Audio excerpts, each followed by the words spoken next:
আমার দেশ আমার গর্ব।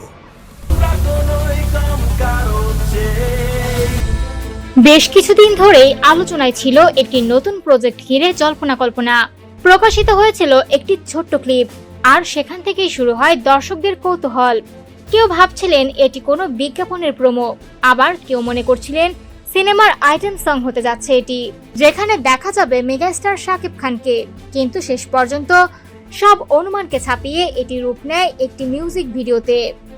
আলোচিত এই মিউজিক ভিডিওটির নাম জয়ধ্বনি। এটি নির্মাণ করেছেন জনপ্রিয় নির্মাতা আদনান আল রাজীব। শাকিব খানের সঙ্গে এটি তার প্রথম কাজ, আর প্রথম প্রজেক্টে এই জুটি যেন বাজিমাত করেছেন দর্শক মহলে। ভিডিওটি প্রকাশের পর থেকে সামাজিক যোগাযোগ মাধ্যমে শুরু হয় তুমুল আলোচনা। শাকিব খানের নতুন লুক, সিনেমাটিক কালার গ্রেডিং এবং তার অনবদ্য নাচ দর্শকদের নজর কাড়ে সবচেয়ে বেশি। ওয়ার্ম টোনের কালার গ্রেডিং, আন্তর্জাতিক মানের ভিজুয়াল টেক্সচার এবং গ্লোবাল ফিল সব মিলিয়ে ভিডিওটি পেয়েছে এক ভিন্ন মাত্রা।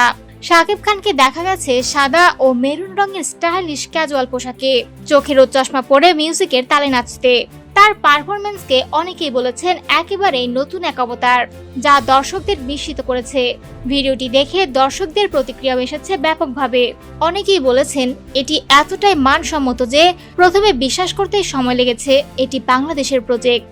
কেউ কেউ তুলনা করেছেন আন্তর্জাতিক মানের প্রোডাকশনের সঙ্গে, আবার অনেকে একে সেলিব্রেশন অ্যান্থেম বলেও আখ্যা দিয়েছেন।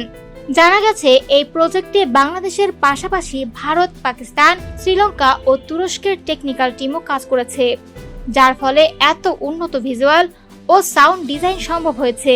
মাত্র 3 মিনিটে 18 সেকেন্ডের এই মিউজিক ভিডিওটি মুক্তির 24 ঘন্টা পার না হতেই 10 মিলিয়ন ভিউ অতিক্রম করেছে, যা প্রকাশিত হয়েছে এম রাইজ নামের একটি চ্যানেলে।